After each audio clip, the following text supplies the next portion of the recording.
And also being like a heroin dealer would qualify you. What? Also, like, identify. It's not even that you actually are Rachel black. Dolezal would get it. Like, you identify as black on public documents. What? This is unhinged. Hey guys, welcome back to the Base Brief. This week, tragedy strikes California. DeSantis takes on teachers unions, there's a spending showdown, and San Francisco's insane new reparations plan. Let's jump in. Morning, Brad. Morning. I've decided that I want gay reparations, and they will come in the form of iced coffee dividends. I don't think you need any more iced coffee. Well, so actually my boyfriend for Christmas from his mom got a whole case of cold brew, like a 6-pack of quarts of this really bougie cold brew. And so they're all just in our fridge, and I'm still making my regular pot of coffee, but about once a day I'm cracking that open. And that stuff is like the good. The caffeine content is just next level. I don't know. I really don't know how you do it, because 2 cups in and I'm like shaking. And I like coffee. I have about 2 cups a day, but that's... You know what it is, honestly? I think people know this, I take medication for anxiety, and I think it makes me a little lethargic and tired by nature. And so the caffeine almost like counteracts it. That makes a lot of sense. Well, that's good, because you and I have been hitting the ground running with Base Politics fundraising this week, which we're pretty excited about. You guys, just to kind of catch you up, you know that we left our jobs last September to run this thing full time. We are having a blast. We hope you've been enjoying the content. I think you've probably noticed a huge increase just in our output since that point in time.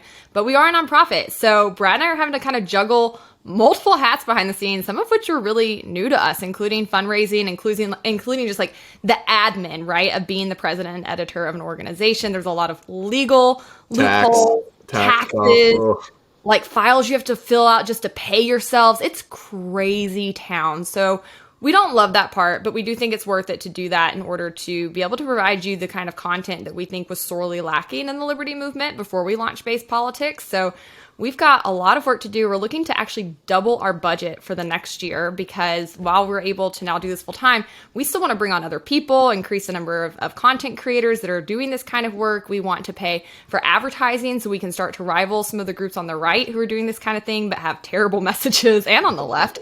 So there's a lot of stuff we're trying to do. So if you like this show and you want to donate, remember, you can join our locals. You can also make direct donations to Base Politics. We are a 501c3. That's a tax write-off for you. So help us spread the word. Help us increase our donor base. We really want to see this go to the next level. So that's what Brad and I are mostly focusing on right now. Other than that, I've just got Kennedy tonight, so I'm looking forward to filming that. It's been a couple weeks since I've been in studio, and Phoenix is kind of finally to the point where I can leave him without like myself having anxiety about just letting him be by himself. He's been having to go to the neighbors when I did Kennedy in the past because I just did not trust him. But I think we're at a good place now. So anyways, well, that's what we're up to. This has been a pretty heavy-hitting news week. We've got a lot to unpack here, but we're going to start it off with, I think, the obvious topic, which is gun violence that has occurred over the past weekend and last couple of days. Let's roll this clip. The unrelenting news of gun violence that is destroying American lives and families every single day. When is enough enough? So many people suffering right now. Yes. It's not the way we'd want to wake up. We know it's not the way you want to wake up. But as we were putting together today's show, the stories of shootings in this country just kept piling up. Stories that include Saturday's attack on a dance hall in Monterey Park, California, where, by the way, the death toll is now up to 11. And then there was another mass shooting in California in Half Moon Bay as we were covering the first. At least 7 people killed in that shooting. And while that was unfolding, a school shooting in Des Moines, Iowa ended the lives of 2 high school students. While over in Chicago, another attack left 2 people dead and 3 more critically wounded. And that is only a snapshot, people. Since Saturday, just 3 days ago, at least 135 people in this country have been shot and killed. And that includes at least 7 occasions of mass shootings. So, Hannah, particularly focusing on the Monterey Park shooting, which happened over the weekend, it was really heartbreaking stuff. 11 people died. It targeted a Lunar New Year celebration, so the Asian American community was disproportionately targeted here. But we didn't have any facts, and some people on the left started to do this thing I hate it so much, where they rush to politicize it in a couple different ways. Let me read you a couple tweets. Chuck Schumer, the Senate Majority Leader for the Democrats, said that he's heartbroken by the news of the shooting in Monterey Park, of course. We must stand up to bigotry and hate. wherever they rear their ugly heads. Now, of course, Congressman Adam Schiff, also a progressive Democrat, said, I am sickened by what happened in Monterey Park and bigotry toward AAPI individuals, which means Asian American and Pacific Islander, as a possible motive. Now, we had no reason to believe that was the case, and we now know the shooter was actually Asian himself, so whatever the motives may have been, seems pretty unlikely it was anti-Asian racism, but they jumped to this conclusion before the bodies were even cold. I don't know about you, but that makes my skin crawl.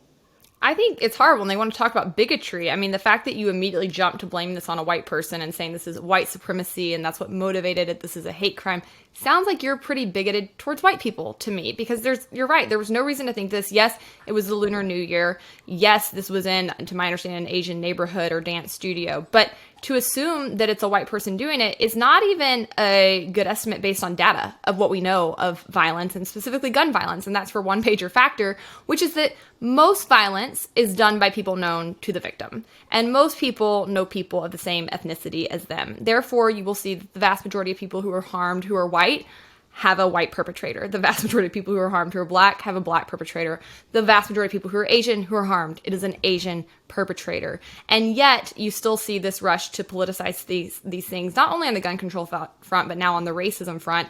And I think that it's really harmful. And I think it also detracts from the actual solutions to violence. And I think that should be looking at what are the actual causes that lead to violence? How can we interrupt them? How can we identify them and interrupt them before they occur? Instead, when you rush to these kinds of talking points and policies, they're tired. We know they don't work, but it also, I think, is really harmful, and it gives a bad impression to the general public about what crime actually looks like, right? You see a lot of the media rush to talk like black on black crime. You hear about this all the time, right? And they really, I think, stereotype that issue and try to make it seem like most perpetrators are black people or there's all these problems in the black community. You're not going to see that same narrative run about Asian on Asian crime this weekend, even though, to my understanding, 2 of these incidents were Asian men who killed other Asian people. And so the conversation is just very different, and it's not helpful. Yeah, and I think the reason they went to this race angle was because they couldn't do the normal thing they do, which is immediately push for gun control, for a few huge reasons. The 2 biggest mass shootings that we just heard in this news package that both happened in California, which has some of the nation's strictest gun control laws. And we know for a fact that the shooter in the Monterey Park shooting used an illegal gun, a gun he was not legally allowed to have in the state of California. So if anything, this blows up the gun control narrative. But we passed laws that said he couldn't do this thing. Well, he did. And so that's why with this Monterey Park shooting, they didn't leap to the gun control angle right away. But I don't know why anyone needs to be leaping to angles in the first place after a tragedy. Like, maybe we could wait for the facts, honor the victims, take a deep breath, and not jump right to partisan warfare. Just a thought. So I do think you're right. That's why they didn't immediately jump to gun control, went to racism instead, because of the fact that there were already these laws in place, and that really is not a good look for them.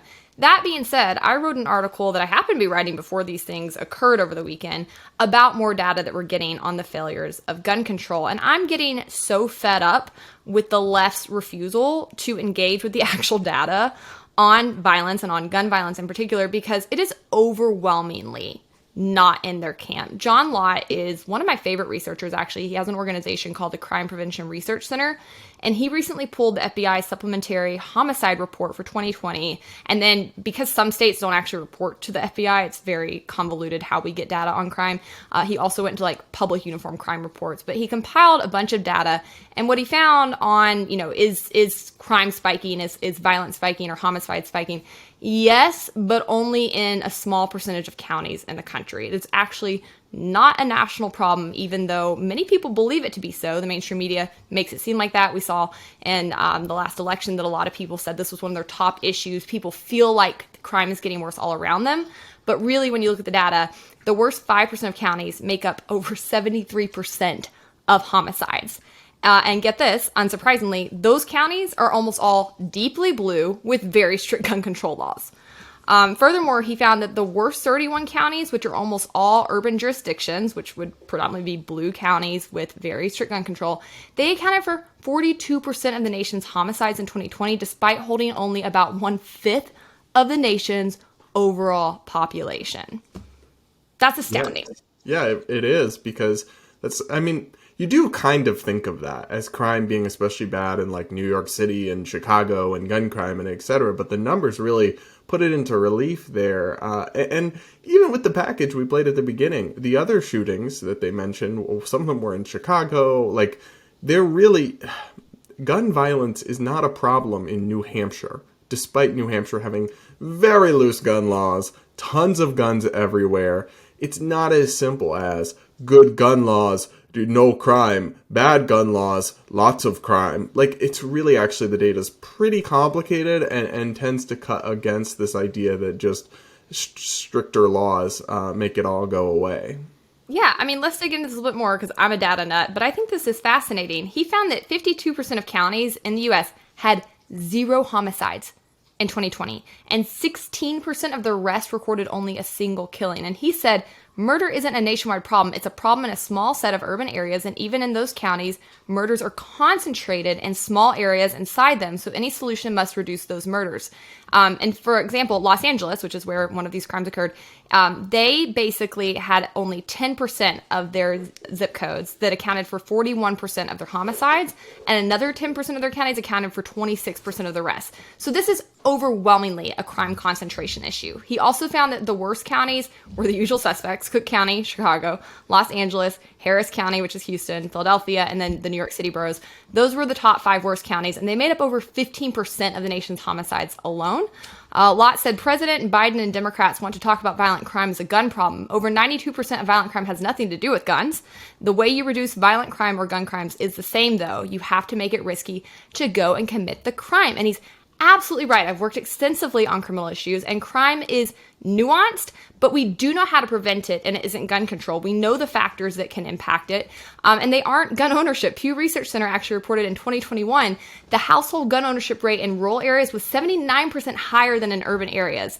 But gun control proponents will have a hard time explaining why their existing efforts don't work, because in those areas, they have far lower rates of gun violence, even though they have way more guns. And so when you stack up the counties of how things are going based on who has more guns, which areas have more gun control, it overwhelmingly goes to places that favor people having guns, legally having guns. And they have to be made to answer for this, because they continue to push taking away people's guns, assault rifle bans, continue to go after the Second Amendment as the solution and saying, like, we have to come together, there has to be a solution. But no, the solutions are actually far more nuanced, and we're happy to come to the table to talk about those, but they are not gun control. Yeah, and there's data on either side of this argument, but the way that they kind of spin the data to avoid this conclusion is by looking at gun deaths, not gun homicides or gun violence. And gun deaths include, unfortunately, when people take their own lives, which is a tragedy and is a problem, but is a very different problem from gun violence and crime, and has a whole different set of causes and solutions. And so they'll show you, well, the more guns there are in an area, the more gun deaths there are. It correlates. But if you look at gun homicides, which is what we're really talking about, that correlation evaporates. Because when there are more guns and there's a higher rate of gun ownership, then people will use them as a tool if they decide to end their life. And that is tragic. It is unfortunate, and we should talk about it. But it's not actually what we're talking about in the debate over gun control and crime. And so when they use those data, it's very misleading. And they do that a lot. Mm-hmm. And I will say this as one caveat. I am as rabid on the Second Amendment as they come. I'm very passionate, especially as a woman, about gun ownership and the ability to defend myself. But I'm also a mental health advocate, and I'm very, very open to conversations about educating people who have mental health issues, specifically suicidal ideology, about not owning guns. Because I don't think you should. I think, especially if you struggle with that you should not own a gun, because we do know that the likelihood of you actually killing yourself does increase exponentially based on that one factor alone. Because people who have suicidal ideation, if they have a plan, they have a method of carrying it out, the odds that they do it increases. If they have a gun specifically and that is their plan, it increases even furthermore, because the likelihood it is completed is so much higher with that tool versus things like taking a bunch of pills or even cutting yourself. You could most likely be saved in time. So I think that is a very, very great conversation to have. I don't think it should mean that we ban people with mental illness from owning guns or get into all these red laws and things like that. But I do think education on those factors and making wise choices for yourself if you struggle with that should absolutely be on the table. But instead, they tried to use the kind of trickery you mentioned by trying to lump everything into one category and use that as an excuse to basically target everybody's rights, and not here for it. So I think these are tragic occurrences. I do think the narrative that this is the only place these things happen is bogus. I think the narrative that gun control would solve this is bogus, but I do wish we could get past the gun control debate so that we could start to actually talk about actual solutions. All right. Well, when it comes to actual solutions, Ron DeSantis, he bats above average, I would say, in Florida. We definitely don't always agree with everything he does there, but he just did something that I think is pretty based. He introduced a new policy that will basically restore teachers' rights when it comes to unionization. Let's roll this clip. Are going to be advancing proposals to make sure that teachers' paychecks are protected. They are not going to have, if we do these reforms, automatic deduction for school union dues. That's your choice. If you want to do it, send money. That's fine. But to have it automatically deducted when you sign an authorization form, they don't even tell you how much is being deducted. That's not right. So we want more transparency into how that is done. And we believe that a school union has a responsibility to notify the members of the costs of membership. We also believe that, and it will be reflected in this proposal, if you're somebody that's working for a school union, you should not make any more than what the highest paid teacher is making. And that's just, you have these people making huge amounts of money, and the teachers are making half of that amount of money. How is that fair? How is that something that makes sense? And so having partisan groups basically get special privileges for deductions and all these other stuff, that doesn't work. And so I think this will be a huge boon for transparency. Yeah, so I agreed with pretty much all of that. Teachers' unions are pretty obviously partisan Democrat advocacy orgs. We saw that over the last few years more than ever. And teachers shouldn't have to fund them if they don't want to. And they should know exactly how much of their money is going to them. That should be purely voluntary. And I actually totally agree with his point about the union officials shouldn't be earning way more than the teachers. They're supposed to be representatives advocating for teachers, yet lots of them are cashing out on these lavish lifestyles, earning way more than teachers do. How does that make any sense? That's right. Unions are quite the slush fund. And I think that we're going to get into the nuances of this debate here because there is some contention in libertarian circles about what the right approach to unionization is. They are somewhat private entities. Now, when we get into teachers' unions, I would argue they are no longer a private entity because they are taxpayer-funded unions, which they're all public school teachers. Yeah. I don't think that public unions should be allowed at all. Private sector unions, yes, that's the free market. Yes, government should not really be weighing in on that much. But when it comes to public sector unions, that would be teachers, that would be police, I don't think they should be allowed. They are literally taxpayer-funded unions. That means that they take your tax dollars and then they often use them to come in and lobby against you and your rights and what you want. That's certainly what we saw with the teachers' unions during the pandemic. They were taking your tax dollars, coming in and lobbying for schools to be shut down and for parental rights to be passed by. So I think that right out the gate makes them absolutely fair game. I mean, I would be fine with a governor going so far as introducing proposals to outright ban public sector unions. I don't see anything that is ideologically off with that when it comes to public sector unions. That being said, this is a small step in basically just checking these kinds of unions and saying, hey, you're not going to run amok all over our education system and take advantage of teachers. Because right now, in most states, teachers unions actually negotiate their salaries, their benefits. They often advocate for other school policies through collective bargainings. They take their funding, and the vast share of that they spend on political causes, not actually on teachers in the classroom.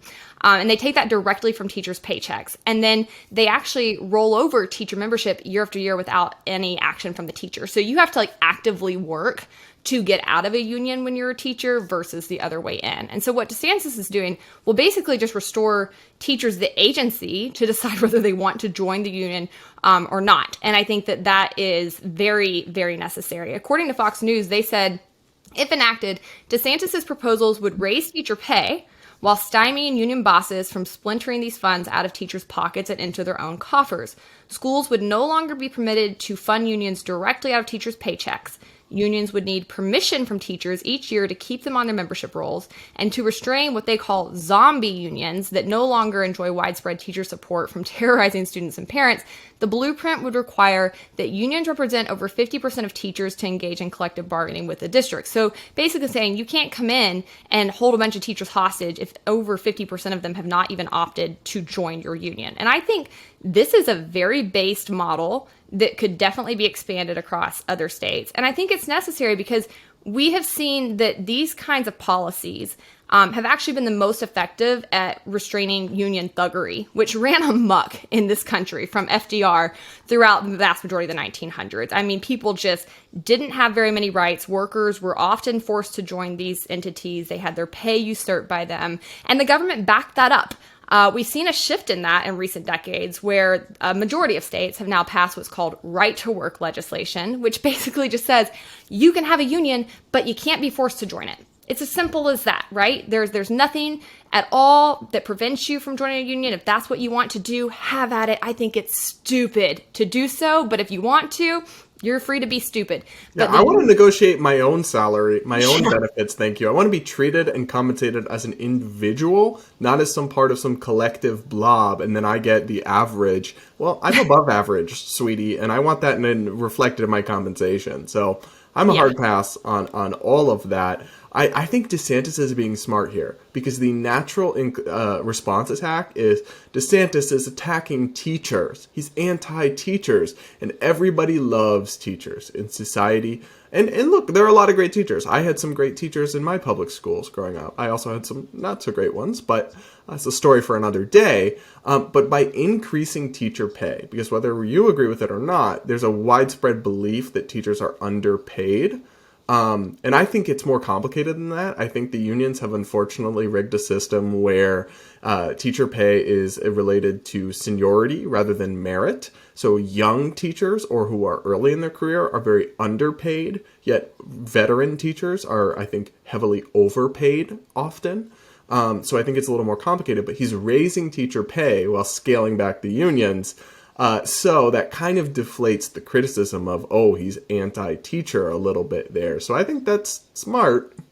Yeah, I mean, I agree with that. And if teachers are in any way underpaid, period, it is thanks to unions and the administrative state within these school bodies, because we are spending $15,000 per kid per year on average in the public school system. Way more than other countries. Way more than other countries, way more than what most private schools charge to go to. I went to one of the top private schools in Louisville growing up, and I think it was like $5,000 a year. Like, it dwarfs the vast majority of private school spending. That was before Bidenflation, though. That was before Biden inflation. That was, oh God, way longer ago than I want to admit at this point. But anyways, I think you're right. This actually is exactly the right kind of move. And even though we do have things like right to work in many states, things like the Janus Supreme Court decision that also said specifically public sector unions could not force people to pay into them, we still see unions and specifically Democrats trying to help the unions working to overturn those laws in many ways and places. We see many attacks on that. Even right where you are, there's a current my home state. Yeah, they have a new Democratic majority in the legislature, and they're apparently working to repeal your state's right to work law. Yeah, which to me is outrageous because right to work simply states that you just get to decide, like you shouldn't be forced to join a union as part of a condition of being able to work. And your livelihood, your ability to feed your family is like your one of your most basic freedoms that they want to condition on membership in labor unions, which are inherently political bodies. And I should not have to be a member of one if I don't agree with that. That's a violation of my freedom of association, my First Amendment rights. And Michigan here, we luckily do have a right to work law. It's actually pretty consistently shown that right to work states have lower unemployment rates. But the Democrats are in charge here now in Michigan, and they want to do away with it because their union buddies and donors don't like right to work laws because they can't force as many people to be their members. And it's not a great sign as an organization if you really can't thrive without forcing people to be a part of you. Like if you were truly, I understand there's a free rider problem to some extent, but if you were truly like freaking OnlyFans models can get millions of people to sign up to pay them. And what are they doing, right? Other than flashing a little skin.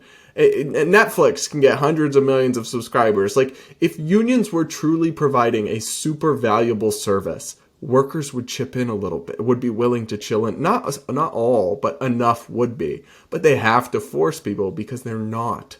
That should be the tell. What I'm hearing you saying is union bosses need to start showing a little skin. I don't want to see Randy Weingarten, any skin from her. No thanks, ma'am. No, not at all. But you're absolutely right. And that is why you see things like the PRO Act, which we've talked about a lot. We see like the Biden administration trying to use the Labor Department to basically come through and force people into more union type situations in the workplace. And so it really is a very good litmus test to say, like, if you cannot succeed on your own merits, you have to force people into doing what you want or joining you or paying you, then like probably what you're offering is not a good product. And most people really like imagine, Hannah, if we had to force people to listen to our podcast, or to read our articles or consume our content. Like, probably time to pack up. Maybe we would not be very good content creators and we would need to find another career. That's exactly right. And that's why they are trying to use force to basically overturn the laws that have been passed to protect workers from unions, because they're very popular. Michigan, if they did this, would actually become the first state in almost 60 years to retract the conditions of right to work. And I found this tidbit that I think is funny. Union membership dropped to 13.3% of Michigan's workforce in 2021. And that's since right to work. And Michigan was like the union headquarters, for many years. You had all the factories and it was like where unions were really popular. But that shows you that even in Michigan, once they couldn't force people to join, that precipitously dropped. Now, that's still far above the national average, which I think is something like 5% of the workforce that joins unions at this point when they don't have to. But in Tennessee, they actually did something smart. They went ahead and codified their right to work law into their constitution last year, which I think we might see other states do.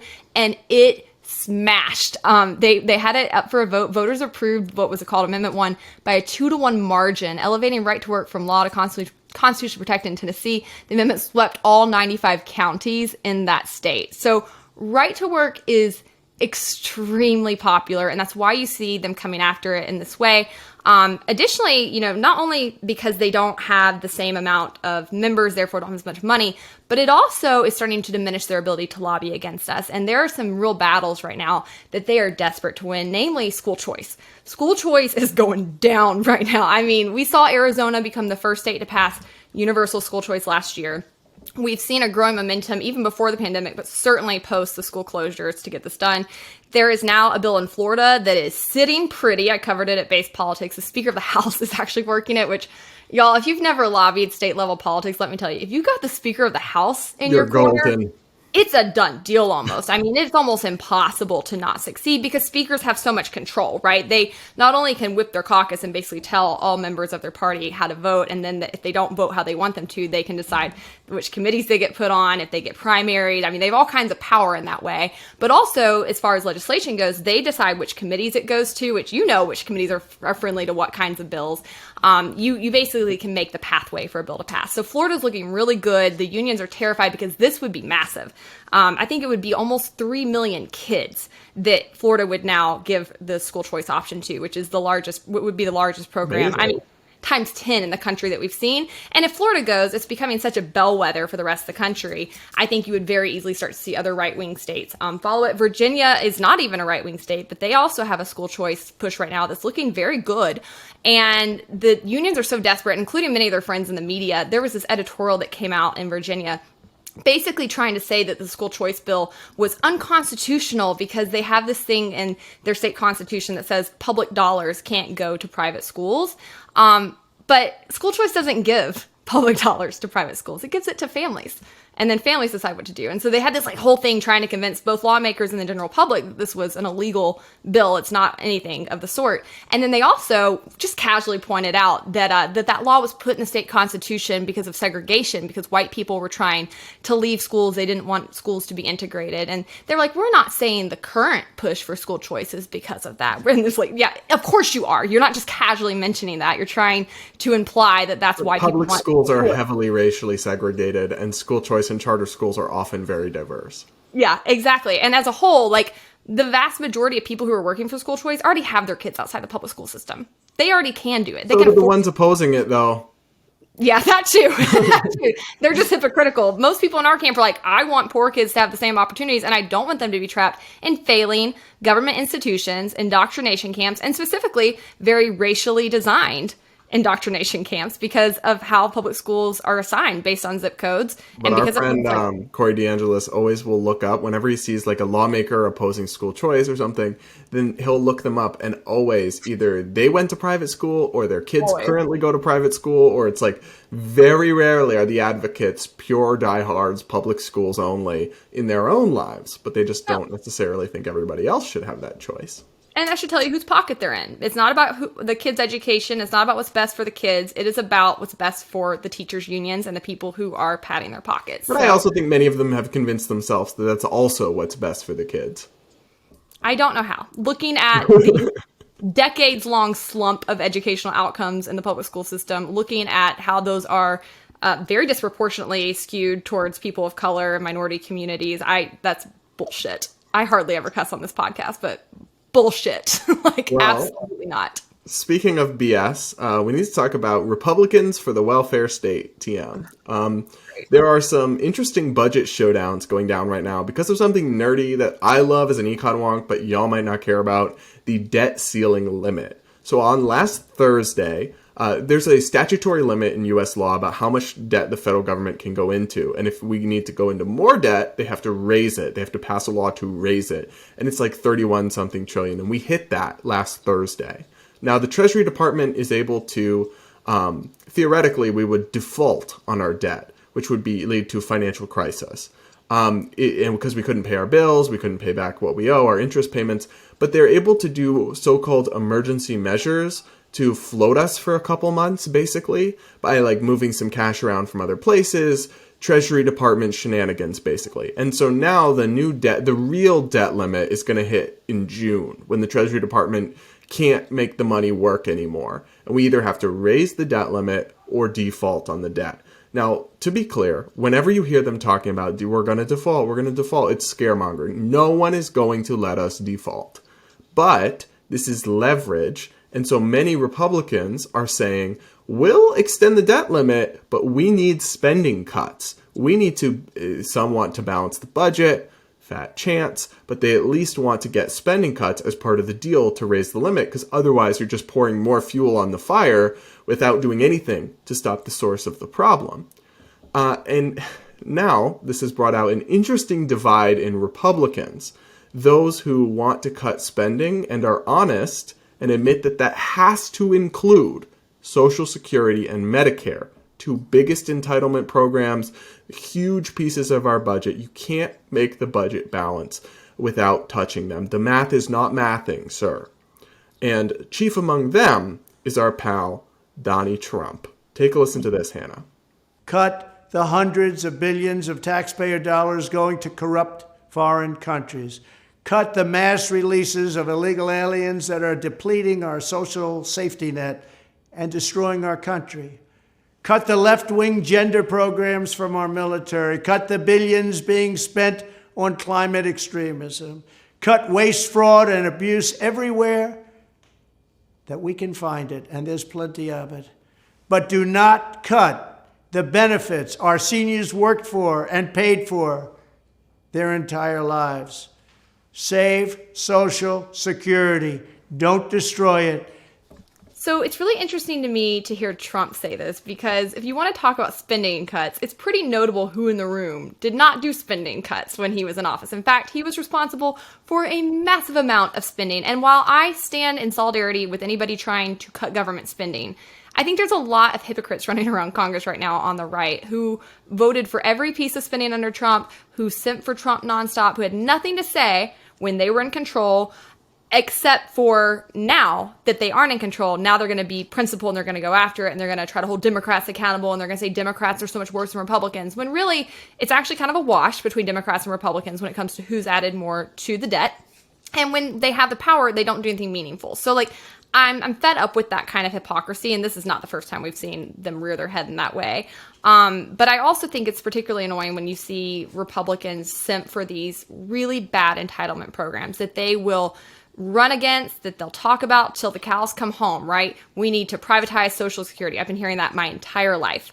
We need to get rid of Obamacare. We need to, cut Medicare, Medicaid. And then when it comes time to do it, they don't actually want to do it because they don't actually believe it's politically popular, because they, as a whole, I don't think are that committed to their principles. And so this is one reason I gave up on the two-party system. Like, I don't have any faith in these people to meaningfully make this kind of difference. In fairness to them, it's not politically popular because you have to be the adult in the room and say the money isn't there. You can't have free stuff forever. And what frustrates me is when they say don't cut Social Security or Medicare. Well, you can't not cut it because it's scheduled to very soon go insolvent. And then benefits will be cut automatically. So I'm going to read a little bit from a great article over at Reason by Eric Boehm. He says, refusing even to consider changes to Social Security might be a tidy way to pander to older Americans, but it's not a functional plan for entitlements. In fact, it's actually an impossible situation. If Congress refuses to do anything to alter Social Security's trajectory, benefit cuts will automatically kick in when the program hits insolvency in 2035. Not very far away, folks. If that happens, the trustees estimate they'll only be able to pay 80% of benefits. So if you're promising to do nothing, you're actually promising a 20% benefit cut. There's no getting around that fact. So it frustrates me because it's not just Trump. It's all these MAGA nationalist populist Republicans like J.D. Vance says Trump is 100% correct. The new Ohio senator, who's like this populist darling. They're simping for these big government programs, and yet the cuts are going to happen. It's whether you're ready to seriously be a serious policymaker and deal with it and start fixing these programs and, adjusting the benefits. Ideally, my dream would grandfather them in and then start to opt people out and privatize it. But if we're not going to do that, you at least have to make the math work, right? Start raising the retirement age, blah, blah, blah. Or raise taxes is the only other option. And no one wants to do that on the right. They want the best of both worlds here. This is why you so rarely see public programs ever go away. Even when they're unpopular, even when people oppose them initially, voters get very used to having them, and then it's not politically popular to get rid of them. That's what we even saw happen with Obamacare, where they failed to get rid of that under Trump because voters had become accustomed to it. But that's why I think that's one argument for term limits, right? I'm not as a whole in favor of term limits. I think there's more adverse effects than benefits to having them. But if you got there and you only had one term, maybe people would actually go there and do the right thing and make the hard choices and be the adult in the room, which I don't know why you're trying to run for office for any other reason, right? If you're just going to there to push the button over and over, then it's self-serving and it's not really doing anything for anybody. And it becomes sort of just like bread and circuses, Panama census. It's just a charade of democracy and political representation if you're not actually there to legislate and set rules and look at the long-term effects of ideas and policies, because that's what governing actually is supposed to be. I am sympathetic, though, to the fact that people have paid in.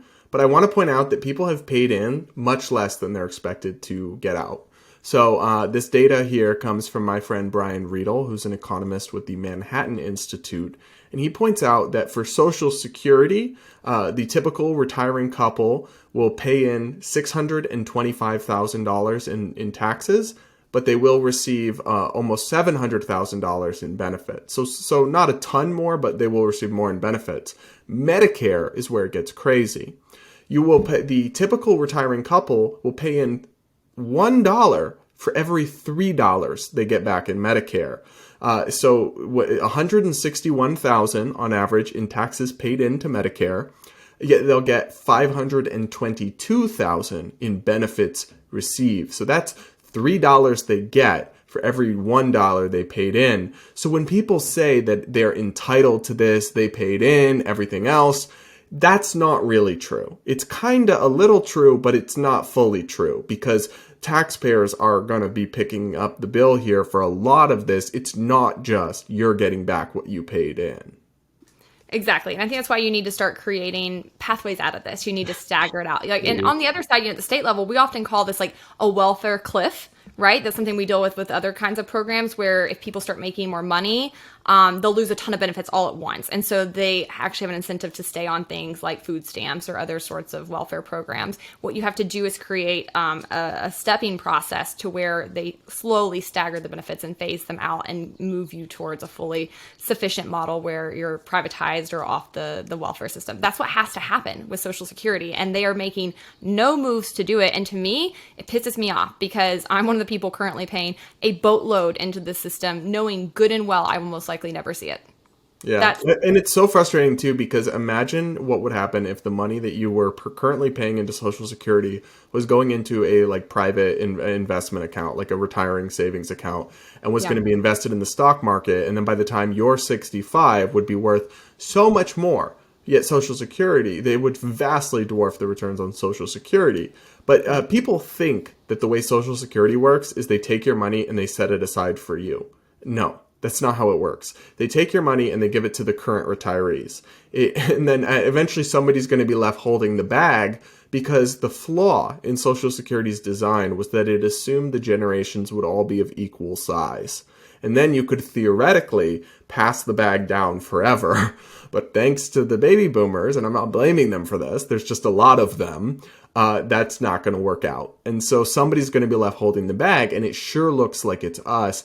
And it frustrates me that so-called conservative Republicans are out here pretending this isn't a problem and that they can just, and it's because it's their voters. You know, it's old people are their voters. And I get that, but if you actually have principles and you're a serious policymaker, you have to admit there's a problem here, and it's going to require some politically unpalatable decisions. Well, I totally agree, but let's put a pin in that because I don't think we're solving it anytime soon and move on to our very online segment. First up, we have our good old buddy, Kamala Harris, making her normal, just completely unhinged statements in a mask, no less. January 2023, and this woman is still running around in a cloth mask. That alone, I can't stand. To me, that is the MAGA hat on the right for the left. Like, tell me you're an indoctrinated NPC without telling me you're an indoctrinated NPC. Like, that's your symbol. And so, anyways, but if that didn't settle it for you, what she says in this clip certainly will. Let's roll it. Equality suggests often everybody should get the same thing. Well, that often assumes everybody started out in the same place, as opposed to equity, which is everyone should end up in the same place. And if you then understand not everybody started out in the same place, you understand some people need more. So we all end up in the same place. It's kind of wild to me how progressives these days are literally admitting they oppose equality. Excuse me? Yeah, we actually responded to another quote of hers not long ago where she was talking about equity versus equality. And so I think our listeners pretty much know where we stand on this. But quick recap. Equality, all about it. I think people should be treated equally under the law. That has been a decades-long battle that we mostly finally have secured. And now that we finally have it, progressives are like, actually, we want to go back to the other way of doing things. Actually, we would very much like to discriminate against certain people. What makes me maddest about all of this is that they actually want to discriminate mostly based on merit. They want to treat people who are doing the right things in society, who are achieving, who are actually doing their best to move ahead in life unequally. It's like they're saying, oh, you're smart, or you work really hard, or you're talented, but this kid over here, he's not any of those things, so we need to pull you back to make sure that he gets as much as you get. What the heck? That is one of the most unethical things I've ever heard of. It's also one of the dumbest things I've ever heard of for how you would want to structure a society. You are wanting to disincentivize all of the best parts of humanity, all of the best characteristics we try to instill in children and adults so that they can be not only a good part of society, an overall net positive for other people around them, contribute to the quote, common good, but also so they can rise to the highest level of themselves and create a happy existence for themselves in the world and for their families around them. I think this is actually grotesque, as I think all aspects of communist theory are. And that is what this is. Equity is communist theory with a different rebranding because they know they can't run around saying communist terms any longer and it'll give their end game away. But equity is that. They want everybody to be equally miserable. I can't believe they actually say everybody ends up in the same place under equity. Excuse me, but people don't deserve to end up in the same place. Some people work harder than others. Some people are more talented than others. People have different levels of merit and what they deserve in life. So we shouldn't all end up in the same place. And if we do, it takes away the incentive for anybody to actually try to excel or succeed in life if they'll just end up in the same place regardless. And then you end up with the lowest common denominator. I mean, there's this funny story I saw on the internet the other day about a teacher who started saying that the class, all the students will receive what the average is for the class on the test. And the first test was like a C because that was the normal average. But the next test, because it declined to a D because a bunch of the students were like, well, why would I study when my grade's just going to be the same as what I can just ride off everyone else? And by the end of the semester, the entire class failed because communism doesn't work. Which, shocker, brings us back to Ayn Rand's point, which is that selfishness, greed, these are good things. They propel society. They make people want to do more, to work harder, to invest, to start new things. They don't do that for the common good just because I want to work so hard to provide for other people. No, they do it for their own self-interest, and therefore the common good actually rises because of that self-interest. And it's just completely bonkers to me that that is a debate we're still having to have when every piece of evidence, every shred of data goes against it. It goes against the very concept of human nature as we understand it. It will never work. It will always just make everybody equally worse off. And they know that, and they continue to push it because they'd rather everybody be equally worse off than have to see somebody do better than them. It's greed, and that's it's like that actually is the corrupt form of greed, right? And selfishness is that you're so miserable, you don't want to do what you need to do to further yourself. You just want to make sure you hold somebody else back so that you don't feel bad about yourself. That's what it comes down to. Well, speaking of ideological policies that don't make any sense, let's head down to San Francisco for a minute, where a commission just put forward the most bonkers town slavery reparations plan I've ever heard of. So the backstory here is that the local San Francisco government tasked a San Francisco African American Reparations Advisory Committee to analyze the idea of doing reparations for slavery and report back so they could consider the policy. Well, they're back, and their suggestions are a doozy. They're just pretty unhinged.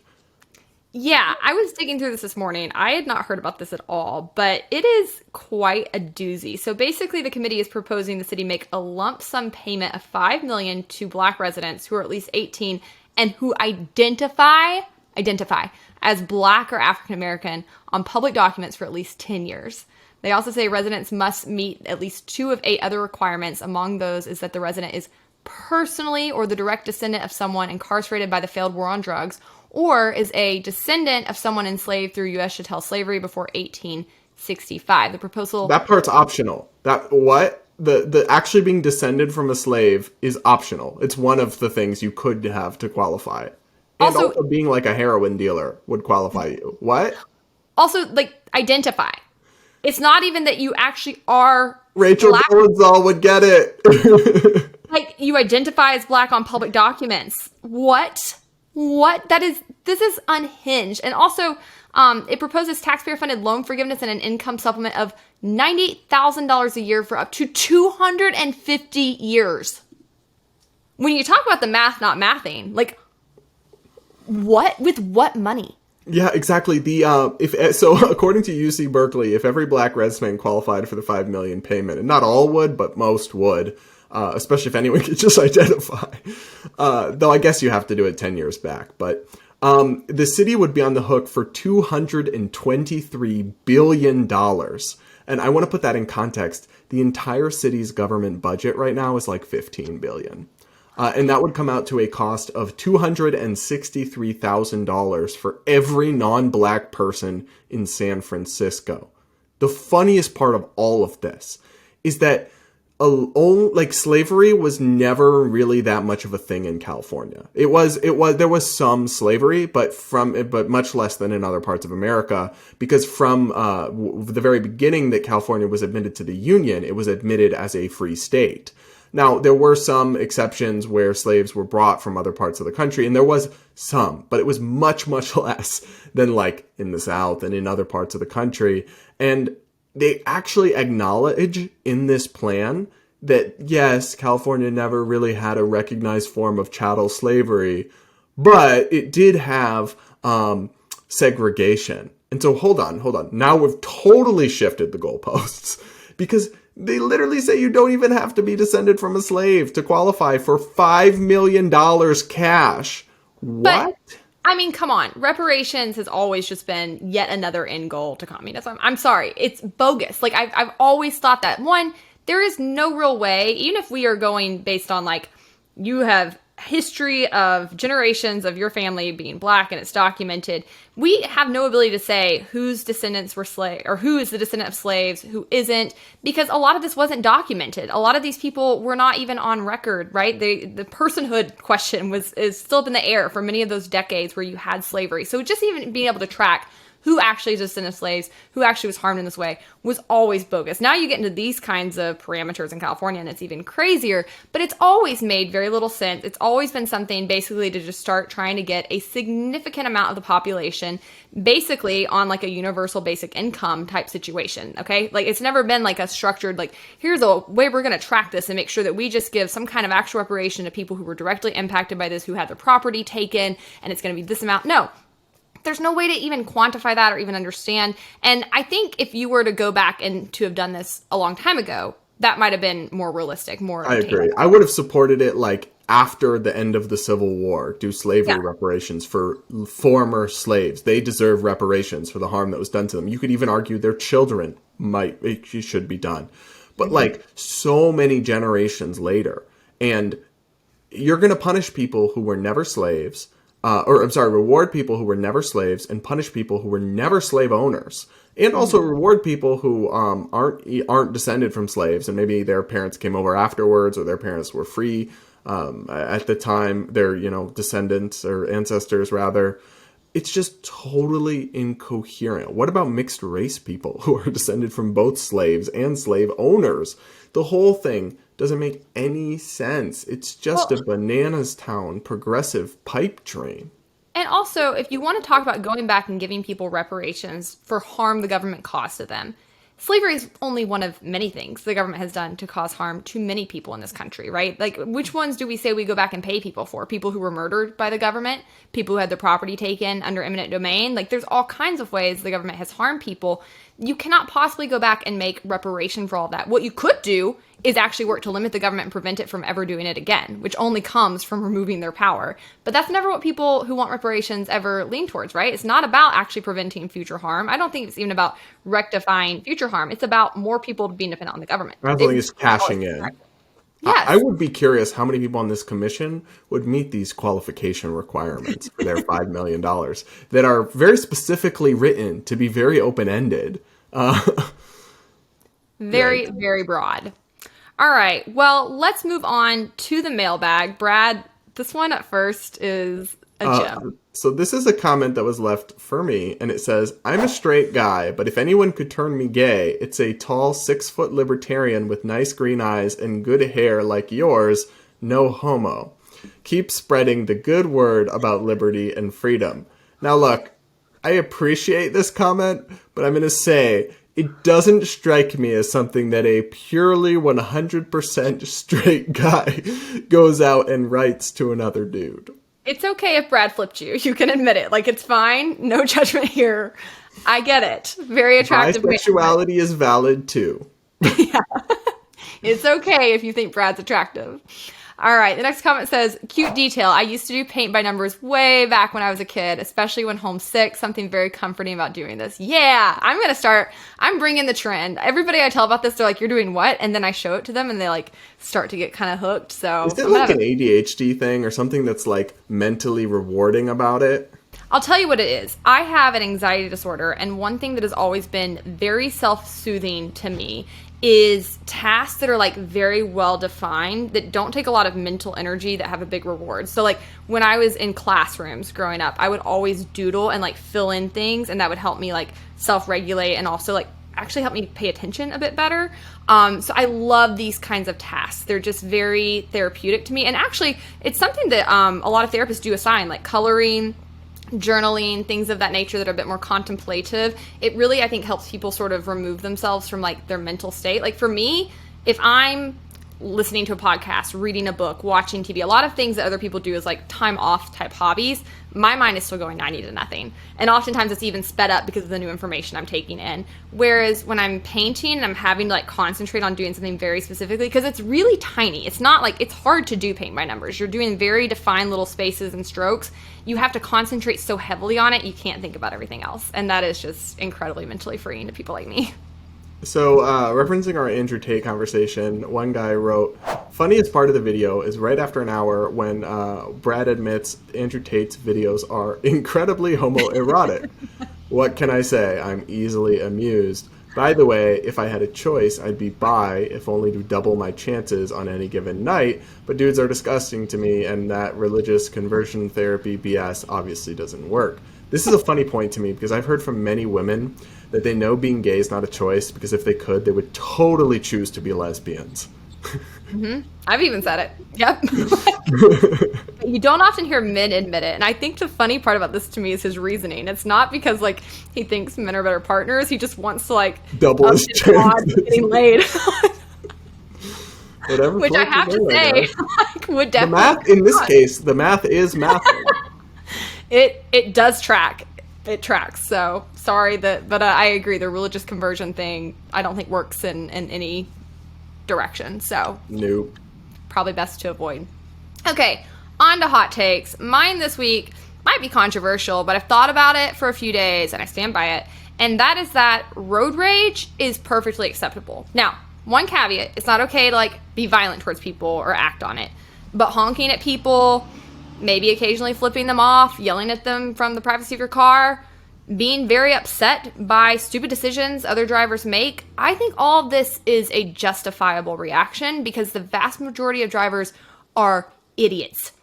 Absolutely idiots. I don't understand why people have such a... I listen, when I say I'm not a good driver, what I mean is like you would not enjoy riding in a car with me because it's pretty fast. But like I am a very good driver in the sense that like I never have wrecks. I'm very efficient. I'm able to drive in all kinds of conditions. And like you just go, right? You just go and you move over into different lanes as you need to change directions because people are being too slow. Like you don't get in the fast lane if you're not going to go fast. It's not that hard. And yet people really, really struggle. You look to see if there's a car there before you get over. Basic techniques. And yet the vast majority of people just are insufferable and cannot do it. And I think it's perfectly acceptable to hate them. Well, to channel my human resources mother, your feelings are always valid. Thank you, Pat. My hot take is that salt and vinegar is the best form of like food condiment, like on chips. I really like it on nuts. I've even seen it on buffalo wings, or not buffalo wings, chicken wings, which I really would like to try. But salt and vinegar, extra vinegar, chef's kiss. I love it. And I think sour cream and onion flavored things are gross. Oh, I was going to say they're my second favorite. That's where I thought you were going.